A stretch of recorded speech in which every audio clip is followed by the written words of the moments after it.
Good day everyone. So my groups also tackled about shell sort and algorithms of image enhancement. So the first is shell sort, founded by Donald Shell and named the sorting algorithms after himself in 1959.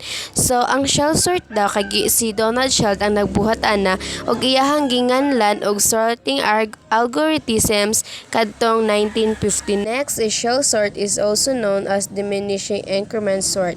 Shell sort works by comparing elements that are distant rather than adjacent elements in an array or less where adjacent elements are compared. Next is shell sort improves on the efficiency of insertion sort by quickly shifting values to their destination.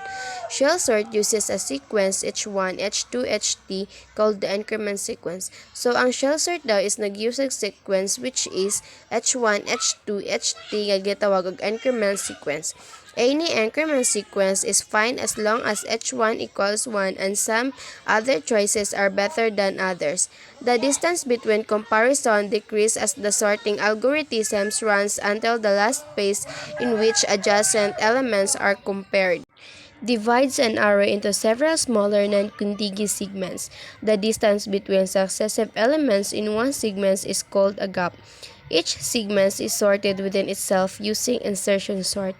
Continue until only one segment, gap equals 1, final sort finishes array sorting. The advantages of shell sort is that it's only efficient for medium-sized lists. For bigger lists, the algorithm is not the best choice. It's mean if you have a bigger list, the shell sort is not the option of it. So the shell sort have 5 times faster than the bubble sort at the little over twice as fast the insertion sort. Shell sort best case. The best case in the shell sort is when the array is already sorted in the right order. The number of comparison is less. Shell sort worst case. The running time of shell sort depends on the choice of increment sequence.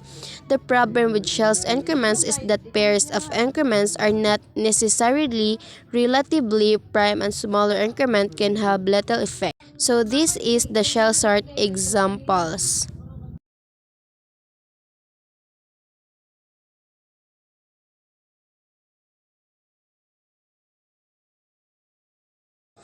Algorithms and image enhancement. Algorithms, it is a process or a set of rules to be followed in calculation and other problem-solving operations, especially by a computer. So it means ang algorithms is napasiya process para mag-set of rules ug para ma-follow ang problem-solving sa calculation, especially by the computer. Image enhancement. It is a procedure of improving the quality and information content of original data before processing. So that is the definition of image enhancement. But to elaborate it more, I would like to give an example. For example, you wanted to take a photo, but the photo turns out to have a poor quality. So you can perform the image enhancement to get the quality you desire. Common practices includes contrast enhancements, spatial filtering, and density slicing. Some useful examples and methods of image enhancement. Filtering with morphological operators. Morphological gradient is the difference between the dilation and the erosion of a given image. When applying this filter, it produces an image where each pixel value indicates the contrast intensity in the close neighborhood of the pixel. Next is histogram equalization. It is a computer image processing technique used to improve contrast in images. This method usually increases the global contrast of images when its usable data is represented by close contrast values. This allows for areas of lower local contrast to gain a higher contrast. And the next is noise removal using a Wiener filter. For suppressing the noise signal that is combined with the speech signal, a Wiener filter is adapted in digital hearing aids. It plays an important role in noise suppression, and enhancement by estimating the relation between the power spectra of the noise-affected speech signal and the noise signal. Next is linear contrast adjustment. Contrast adjustment remaps image intensity values to the full display range of the data type. An image with good contrast has sharp differences between black and white. To illustrate, the image on the left has poor contrast with intensity values limited to the middle portion of the range. Next is median filtering. Median filtering is a nonlinear process useful in reducing impulsive or salt and pepper noise. It is also useful in preserving edges in an image while reducing random noise.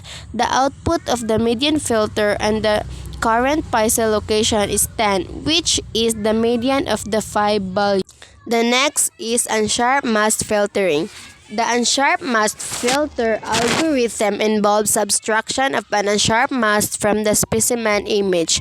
It is simply a blurred image that is produced by specially filtering the specimen image with a Gaussian low-pass filter. And the next is contrast-limited adaptive histogram equalization. The contrast-limited adapted histogram equalization is a popular method for local contrast enhancement that has been showing powerful and useful for several applications. Contrast-limited adapted histogram equalization. This has been extensively used to enhance image contrast in several computer vision and pattern recognition applications. Image enhancement techniques can be divided into two broad categories. So, ang image enhancement is gidivide siya into two broad categories, which is spatial domain and frequency domain. So, ang spatial domain is the normal image space, and the frequency domain is to refers to the analytic space in which mathematical functions or signals are conveyed in terms of frequency rather than time. So, for example, where a time domain graph may display changes over time, a frequency domain graph displays how much of the signal is present among each given frequency band.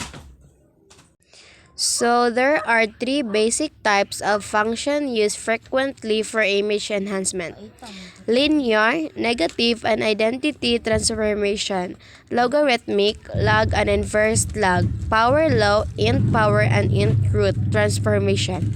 Image negative is produced by subtracting each pixel from the maximum intensity value. And that's all. Thank you and God bless to all.